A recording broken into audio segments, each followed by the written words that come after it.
Hello friends, welcome to my channel physics lover. बच्चों, आज हम आपको भौतिक विज्ञान पेपर कोड 346 BW 2023 का सॉल्यूशन करा रहे हैं।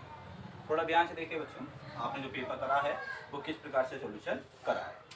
ठीक है, जैसे हमारे पास खंड आ, बच्चों खंड आ का पेपर देखिए ध्यान से। तो पेपर में देखिए खंड आ है और इसका पहला क्वेश्चन है, पहले का पार्ट क्या कह रहा है। एक इलेक्ट्रॉन है जिस पर आवेश E तथा द्रव्यमान m है, एक समान विद्युत क्षेत्र में गतिमान है, इसका त्वरण कितना होगा। तो बच्चों, हम जानते हैं कि विद्युत क्षेत्र में किसी भी आवेशित कण पर लगने वाला बल होता है F बराबर Q इंटू E। ठीक है, और दूसरा बच्चों देखिए, हम जानते हैं कि इलेक्ट्रॉन का जो आवेश होता है वो स्मॉल e होता है, मतलब कि मूल आवेश होता है, तो बल हो जाएगा small e into capital E। और न्यूटन के नियम से हम जानते हैं कि F बराबर होता है m इंटू ए। अब देखिए ये दोनों बल एक दूसरे बराबर हैं, तो एम ए बराबर होगा small e into capital E के। तो यहाँ से a निकाल लेंगे तो a बराबर होगा small e into capital E upon m। ये था आपका ऑप्शन नंबर सेकंड। तो ऑप्शन सेकंड करेक्ट है बच्चों आपका। चलिए इसका खा पार्ट देखिए। खा पार्ट में कह रहा है कि तीन समान प्रतिरोधक का श्रेणीक्रम में तुल्य प्रतिरोध R1 तथा समांतर क्रम में तुल्य प्रतिरोध R2 है। यदि R1 बराबर nR2, देखिए R1 बराबर है किसके, nR2 के, तो कह रहा है कि n का न्यूनतम समूहपान कितना होगा। तो देखिए बच्चों, सबसे पहले हमारे पास तीन प्रतिरोध श्रेणीक्रम है और तीन कैसे समान है, मतलब कि मान लिया कि तीन प्रतिरोध हमारे पास R1 डैश बराबर R2 डैश बराबर R3 डैश बराबर कितना है R है, और ये तीनों किसमें श्रेणी क्रम में। तो श्रेणी क्रम का फॉर्मूला हम आज जानते हैं कि श्रेणी क्रम का फॉर्मूला होता है बच्चों R, तुल्य प्रतिरोध तो R है, R बराबर कितना होगा R1 dash plus R2 dash plus का R3 डैश। तो R1 डैश का मान कितना है R है, R2 डैश का मान है R, R3 डैश का मान कितना R, मतलब कि R1 का मान कितना आ गया 3 आ रहा है। इसी प्रकार से इन तीनों को समांतर क्रम में जोड़ेंगे तो समांतर क्रम का फॉर्मूला होता है 1 अपॉन में R2 बराबर 1 अपॉन में R1 डैश प्लस 1 अपॉन में R2 डैश प्लस 1 अपॉन में R3 डैश। तो देखिए यहाँ पर आ जाएगा 1 अपॉन में R1 डैश तो है R, R2 डैश भी कितना है R, R3 डैश भी कितना है R, तो यहाँ पे आ जाएगा 1 अपॉन R2 बराबर 1 2 3 कितना होगा 3 अपॉन R।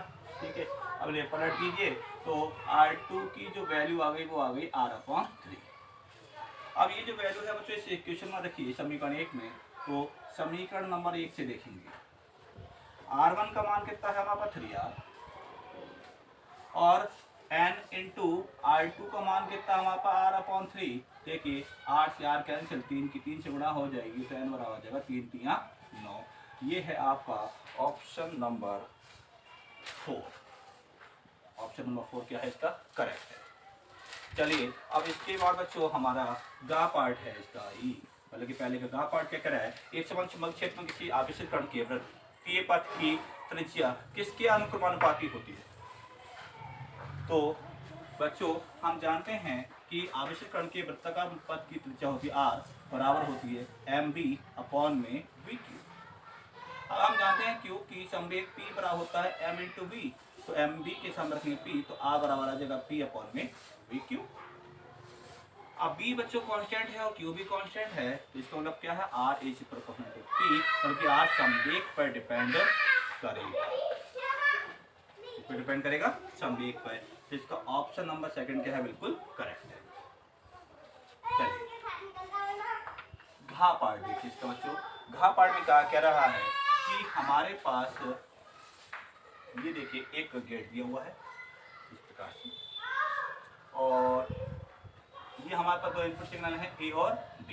ठीक है, और ये हमारे पास क्या दिया हुआ है, एक दूसरा गेट दिया हुआ। ये गेट है बच्चों, देखिए ये सिंबल है किसका, और गेट का, और ये है किसका, एंड का।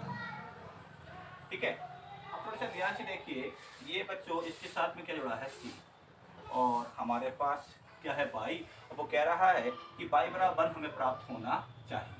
बाई बराबर 1 होने के लिए सबसे पहली कंडीशन बच्चों सी को तो 1 होना ही पड़ेगा, मतलब कि इनपुट सिग्नल सी की वैल्यू कितनी होनी चाहिए, 1 होनी चाहिए, तभी बच्चों बाई 1 होगा, क्योंकि हम जानते हैं एंड गेट के लिए, एंड गेट बच्चों हमें बाई बराबर 1 तब ही दे सकता है जब हमारे पास ए और बी के इनपुट से हमें जो आउटपुट प्राप्त हो रहा है उसका मान 1 हो और सी का मान भी कितना हो, 1 हो। तो इसमें ऑप्शन देखेंगे कि सी बराबर 1 तो कंपलसरी है भाई, एंड गेट के लिए हमारे पास क्या होता है, एंड गेट के लिए 1 का प्राप्त होगा जब 1 × 1 बराबर 1 होगा, ठीक है, क्योंकि इसमें डॉट प्रोडक्ट लगता है, मतलब कि इसमें जो बच्चों हमारा गुणन क्रिया कार्य करती है, 1 × 1 बराबर 1, आउटपुट के लिए हमें 1 प्राप्त होगा कब, जब दोनों ही 1 होंगे, ठीक है। अब देखिए सी का मान तो 1 कंपलसरी है, इसके लिए बाई बराबर 1 के लिए सी तो 1 होगा ही होगा। अब इसमें देख लीजिए कि बच्चों अब इसमें और गेट में, और गेट के लिए जो हमारे पास होती है क्रिया वो होती है plus A plus B equal to होती है बाई, मतलब इसमें चाहे ए का मान 1 हो चाहे बी का मान 1 हो, इन दोनों में से ए और बी में किसी का भी मान 1 हो सकता है, उसके लिए हमारे पास बाई क्या प्राप्त होगा, 1 प्राप्त होगा, ठीक है। तो इसका मतलब इसमें ऑप्शन में बस एक ही ऑप्शन है, वो है तीसरा, और तीसरे ऑप्शन में बच्चों हमारे पास दिया है ए बराबर 1, बी बराबर 0 और सी बराबर कितना है 1। चलिए आना पार्ट देखिए, हमारे पास एक नाभिक की अभिक्रिया दी है 7n14 plus 0n1 equal to 6c14, वो कह रहा है प्लस कितना x। अब देखिए प्लस का x हमें पढ़ना है कि x में क्या होना चाहिए, तो x में देखने के लिए देखिए हमारे पास क्या है, इसके पहले क्रमांक देखेंगे 7 और 0 कितना होगा 7, तो 6, और यहाँ पर इसका मतलब जो तत्व होगा उसका क्रमांक कितना होगा 1 होगा, 14 और 1 हो गए बच्चों, देखिए भार के तो 14 1 15, लेकिन यहाँ पे 14 है, तो इस मतलब कि यहाँ पर जो तत्व होगा उसका भार कितना होगा 1 होगा। अब देखिए भार 1 किसका होता है, तो हम जानते हैं कि प्रोटियम का होता है, प्रोटियम वाला हो गया बच्चों 1s1, जिसे हम क्या कहते हैं, प्रोटॉन भी कहते हैं, क्या कहते हैं, प्रोटॉन। इसका मतलब बच्चों यहाँ पे जो हमारा ऑप्शन सही है वो पहला वाला ऑप्शन बिल्कुल सही है, ठीक है। इसके बाद देखिए चा पार्ट में बच्चों, इसका चा पार्ट में क्या कह रहा है कि हमारे पास एक समीकरण है E बराबर है 100 cos 6 × 10⁸ × t प्लस का 4s, ठीक है। ये वोल्ट प्रति मीटर से निरूपित एक समतल विद्युत चुंबकीय तरंग के संचरण के माध्यम का हमें अपवर्तनांक ज्ञात करना, मतलब माध्यम का अपवर्तनांक ज्ञात करना है।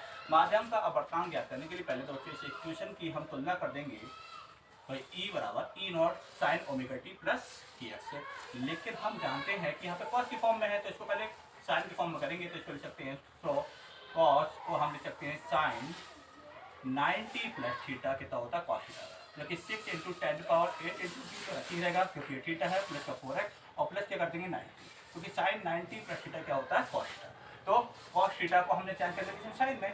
अब हमारे पास इक्वेशन होती है E बराबर कितनी, E0 साइन देखिए ओमेगा टी और प्लस kx और प्लस 5 से इसकी तुलना करिए,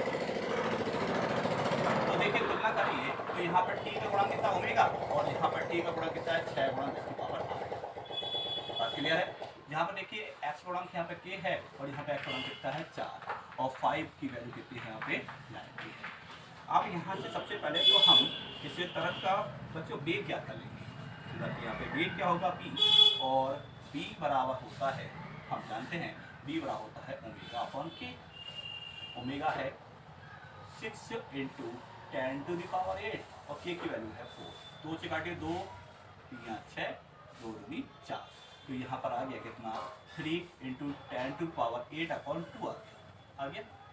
चलिए अब यहाँ पर देख लीजिए बच्चों, हमारे पास ये तो b की वैल्यू आ गई, लेकिन हम जानते हैं कि अपवर्तनांक क्या होता है n बराबर क्या होता है c अपॉन v, c किस में है, तो ये तो माध्यम में है, ठीक है, c माध्यम में है, और c क्या होती है बच्चों, वायु में या निर्वात में प्रकाशीय चाल होती है, और वायु या निर्वात में प्रकाशीय चाल होती है 3 × 10⁸, और बच्चों किसी माध्यम प्रकाशीय चाल कितनी है हमारे पास, या बच्चों विद्युत चुम्बकीय तरंग की चाल कितनी है, वो है 3 × 10⁸ 2, 3 से 3 कैंसिल, 10⁸ से 10⁸ कैंसिल, ये 2 कहाँ जाएगा ऊपर, तो n बराबर आ गया 2, इसका मतलब ऑप्शन नंबर हमारा बिल्कुल करेक्ट है सेकंड। ये तो थे बच्चों हमारे ऑब्जेक्टिव टाइप क्वेश्चन। अगले हम वीडियो में आपको इसके शॉर्ट क्वेश्चन के सॉल्यूशन कराएंगे। धन्यवाद।